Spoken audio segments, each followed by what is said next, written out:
Chapter 6. At the beginning of winter, Princess Mary came to Moscow. From reports current in town, she learned how the Rostovs were situated, and how the son has sacrificed himself for his mother, as people were saying. "I never expected anything else of him," said Princess Mary to herself, feeling a joyous sense of her love for him. Remembering her friendly relations with all the Rostovs, which had made her almost a member of the family, she thought it her duty to go to see them.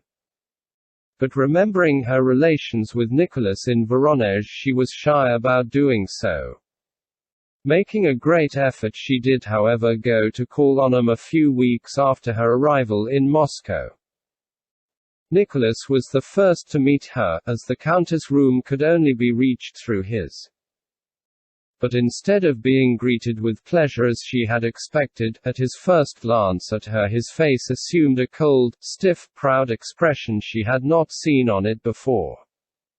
He inquired about her health, led the way to his mother, and having sat there for 5 minutes left the room. When the princess came out of the countess' room, Nicholas met her again, and with marked solemnity and stiffness accompanied her to the anteroom. To her remarks about his mother's health he made no reply. "What's that to you? Leave me in peace," his looks seemed to say. "Why does she come prowling here? What does she want? I can't bear these ladies and all these civilities," said he aloud in Sonia's presence, evidently unable to repress his vexation, after the princess' carriage had disappeared. "Oh, Nicholas, how can you talk like that?" cried Sonia, hardly able to conceal her delight. "She is so kind and Mama is so fond of her." Nicholas did not reply and tried to avoid speaking of the princess any more. But after her visit the old countess spoke of her several times a day.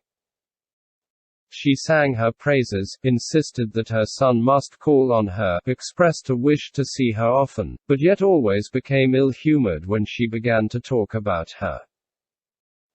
Nicholas tried to keep silence when his mother spoke of the princess, but his silence irritated her. "She is a very admirable and excellent young woman," said she, "and you must go and call on her. You would at least be seeing somebody, and I think it must be dull for you only seeing us." "But I don't in the least want to, Mama." "You used to want to, and now you don't. Really I don't understand you, my dear. One day you are dull, and the next you refuse to see anyone." "But I never said I was dull." "Why, you said yourself you don't want even to see her. She is a very admirable young woman and you always liked her, but now suddenly you have got some notion or other in your head. You hide everything from me." "Not at all, Mama." "If I were asking you to do something disagreeable now, but I only ask you to return a call. One would think mere politeness required it. ... Well, I have asked you, and now I won't interfere any more since you have secrets from your mother." "Well, then, I'll go if you wish it." "It doesn't matter to me. I only wish it for your sake." Nicholas sighed, bit his moustache, and laid out the cards for a patience, trying to divert his mother's attention to another topic. The same conversation was repeated next day and the day after, and the day after that. After her visit to the Rostovs and her unexpectedly chilly reception by Nicholas, Princess Mary confessed to herself that she had been right in not wishing to be the first to call. "I expected nothing else," she told herself, calling her pride to her aid. "I have nothing to do with him and I only wanted to see the old lady, who was always kind to me and to whom I am under many obligations." But she could not pacify herself with these reflections. A feeling akin to remorse troubled her when she thought of her visit. Though she had firmly resolved not to call on the Rostovs again and to forget the whole matter, she felt herself all the time in an awkward position. And when she asked herself what distressed her, she had to admit that it was her relation to Rostov. His cold, polite manner did not express his feeling for her. She knew that. But it concealed something, and until she could discover what that something was, she felt that she could not be at ease. One day in midwinter, when sitting in the schoolroom attending to her nephew's lessons, she was informed that Rostov had called. With a firm resolution not to betray herself and not show her agitation, she sent for Mademoiselle Bourienne and went with her to the drawing-room. Her first glance at Nicholas' face told her that he had only come to fulfill the demands of politeness, and she firmly resolved to maintain the tone in which he addressed her. They spoke of the countess' health, of their mutual friends, of the latest war news, and when the 10 minutes required by propriety had elapsed after which a visitor may rise, Nicholas got up to say goodbye. With Mademoiselle Bourienne's help the princess had maintained the conversation very well. But at the very last moment, just when he rose, she was so tired of talking of what did not interest her. And her mind was so full of the question why she alone was granted so little happiness in life, that in a fit of absent-mindedness she sat still, her luminous eyes gazing fixedly before her, not noticing that he had risen. Nicholas glanced at her and, wishing to appear not to notice her abstraction, made some remark to Mademoiselle Bourienne and then again looked at the princess. She still sat motionless with a look of suffering on her gentle face. He suddenly felt sorry for her and was vaguely conscious that he might be the cause of the sadness her face expressed. He wished to help her and say something pleasant, but could think of nothing to say.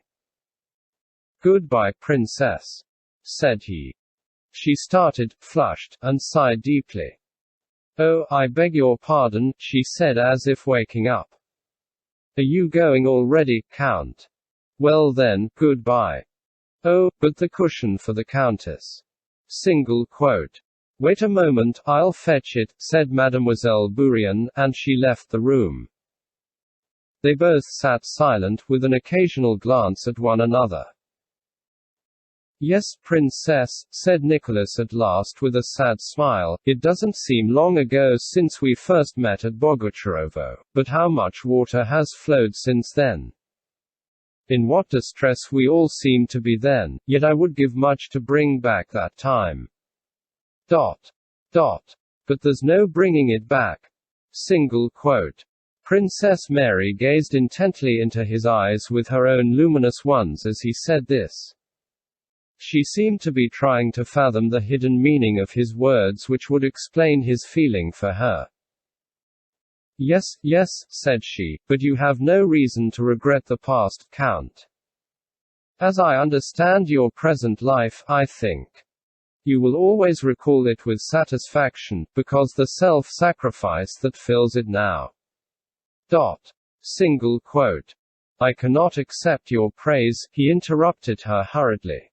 "On the contrary, I continually reproach myself. ... But this is not at all an interesting or cheerful subject." His face again resumed its former stiff and cold expression. But the princess had caught a glimpse of the man she had known and loved, and it was to him that she now spoke. "I thought you would allow me to tell you this," she said. "I had come so near to you. ... And to all your family that I thought you would not consider my sympathy misplaced, but I was mistaken," and suddenly her voice trembled. "I don't know why," she continued, recovering herself, "but you used to be different, and ... There are 1,000 reasons why," laying special emphasis on the why. "Thank you, princess," he added softly. "Sometimes it is hard." "So that's why." A voice whispered in Princess Mary's soul. No, it was not only that gay, kind, and frank look, not only that handsome exterior, that I loved in him. I divined his noble, resolute, self-sacrificing spirit too, she said to herself. Yes, he is poor now and I am rich. Dot. Dot. Dot. Yes, that's the only reason. Dot. Dot. Dot. Yes, were it not for that. Dot. Dot. And remembering his former tenderness, and looking now at his kind, sorrowful face, she suddenly understood the cause of his coldness. But why, Count, why? She almost cried, unconsciously moving closer to him. Why? Tell me. You must tell me. Single quote.